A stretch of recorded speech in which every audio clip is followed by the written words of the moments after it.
Hi Scorpio, welcome back to the channel. I'm Jen with Bohemian Path Tarot, and we are doing March readings today.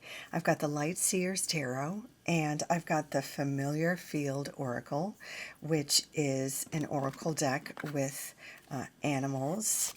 Let's see if we can get that in focus. It's a gorgeous artwork. So we'll pull one of these and we'll do our standard tarot reading, our standard monthly tarot reading. And speaking of standard, let me do the standard disclaimer, which is these are general readings for a general Scorpio audience. So it might really resonate with you. It might resonate here and there. So please take what resonates, leave the rest. And I invite you to check out the videos for your major placements, your sun sign, your rising sign, and your moon sign for the fullest picture. I'm going to go ahead and shuffle now, but I do forward the video over the shuffling part, so I will catch up with you as I start to lay out the cards. See you there in just a second.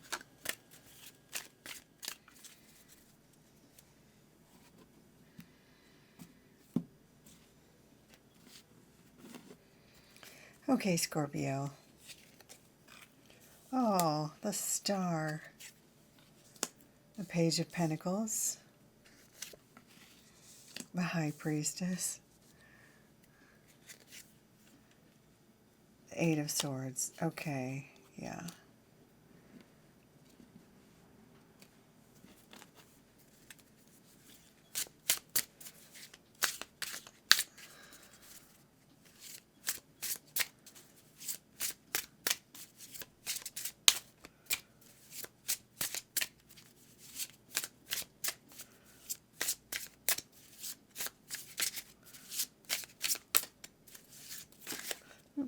Jumper.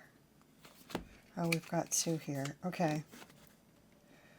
So we've got a camel, travel, stamina, service, and armadillo, defense, boundaries, detachment. All right, we'll keep both of these. Don't tell anybody else because I only pulled one for everybody else. Let's do it like this. Let's do it like that. Okay. All right. So starting with the Eight of Swords, I'm just going to say this, and always with love and respect, right? The Eight of Swords is typically about kind of getting in your own way, feeling bound and feeling trapped and feeling stuck in a situation, but maybe not accepting sort of the obvious direct way out. And that's not me. That's just what the cards are saying, right? Sometimes we can be our own worst enemy. Sometimes we can be so used to being stuck in a certain situation that we don't, or seeing ourselves in a certain way that we don't give ourselves the out, or we sometimes get so used to understanding ourselves or understanding those voices we heard in childhood, or that we don't release ourselves from a certain kind of bondage. And this card is suggesting that we can be free, and we can be free this month from something that has kept us down or kept us stuck. But we have to be willing to let go of a faulty philosophy or something that we were told in our childhood, or a religion we grew up with that maybe gave us some faulty kind of wiring, something like this. Or it could be the sort of thing where we've been attached to a very particular, very specific outcome that is just not going to happen, and we have to let go of a particular attachment to something in order to get release from a certain kind of way that we're torturing ourselves. Luckily, March is the month when we have our epiphany, or we have our moment of, you know what, I'm going to let go, let God, or I'm going to let go and leave it to the universe, however you understand the higher power or source or whatever it is. You are going to give yourself some relief and release this month, and good for you. We see it, and part of it is just that acknowledgement, that moment of realization, that moment of, I gotta do better for myself. I deserve to do better for myself. That moment of recognition, it was, I've been letting that bully live in my head for 40 years, or, I've been letting that religion live in my head for, whatever it is. And here we have, very early in the month, we have the star. I mean, this has just got to be one of my favorite cards in the tarot deck. Let's see if we can get her in focus. And this is one of my favorite artistic, depictions. There we go. I mean, look at that.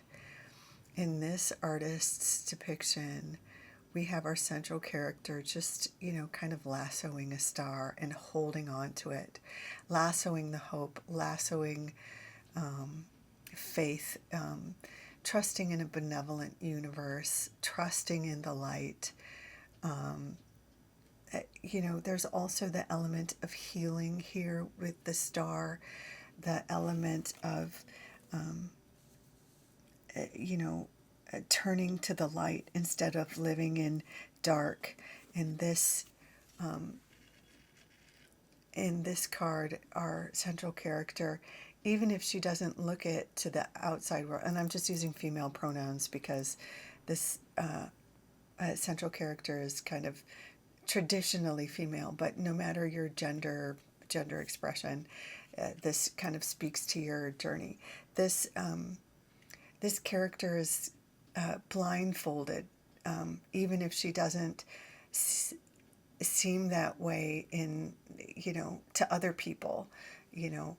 She's blindfolded herself because some part of her philosophy, some part of her understanding of herself is in the dark, right? And here with the star, this character is choosing the light, is choosing hope, is choosing, also is choosing delight, is choosing, these kind of also look like, fireflies, or maybe fairies or magic, or, there's this kind of beautiful dance of light around her. So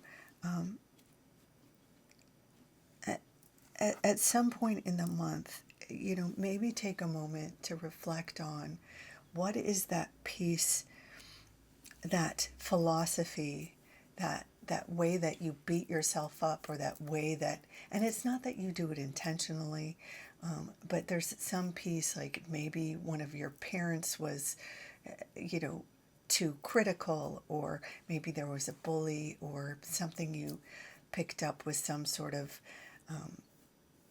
religion or schooling or something like that, or a former partner. It's something you've carried with you that is holding you back from seeing yourself as valuable, as worthy of pursuing certain goals or achieving certain goals, whatever it is. It could be the sort of thing where you're attached to being poor, or never knowing romantic love. I mean, it could be different for different Scorpios. Whatever you need to shake, whatever, sort of bondage you need to move away from.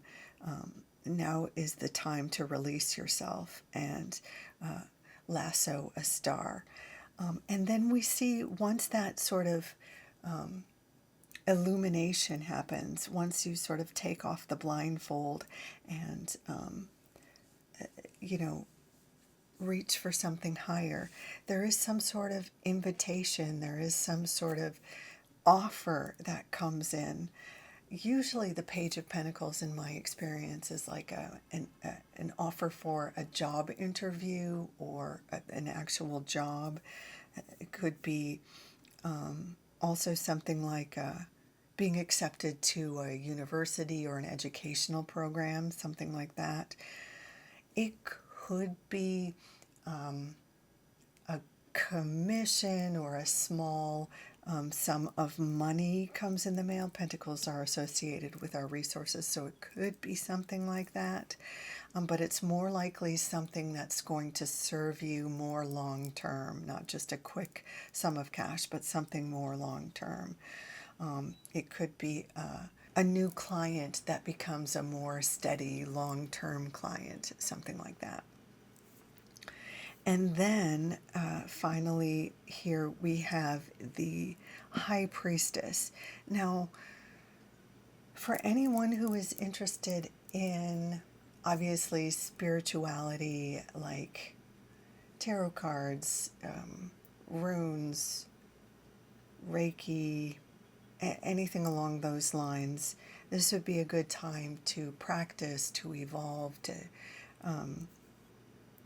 start a TikTok channel or YouTube channel, open a business, expand your business, expand your reach, write a book. It could even be the sort of thing, if this is a little bit of money, putting that money into starting a business or expanding the business or something along those lines. The High Priestess can also be associated with going back to school. And if it's not about something, esoteric, it could be about something more kind of straightforward, like nursing or writing. Those things can be associated with the High Priestess as well. But it looks like you're moving from a place where you felt stuck, or you maybe kept yourself down or were hesitant over here due to some, kind of faulty programming, where you decide to heal yourself and move forward. And, you're kind of, really moving forward and putting yourself in a position of authority, or moving towards a position of authority by the end of the month. And Scorpio, it suits you. Now let's take a look at these animal cards. Travel, stamina, and service. So there may be a piece of moving forward, like not just metaphorically, but literally, in terms of this journey away from your stuck place. But of course, going back to school could require some travel, and especially for those of you who are involved in the esoteric arts or the healing arts. Being of service to others is certainly a part of that piece. Oh, obviously astrology could be involved, could be one of those pieces as well, with the star there.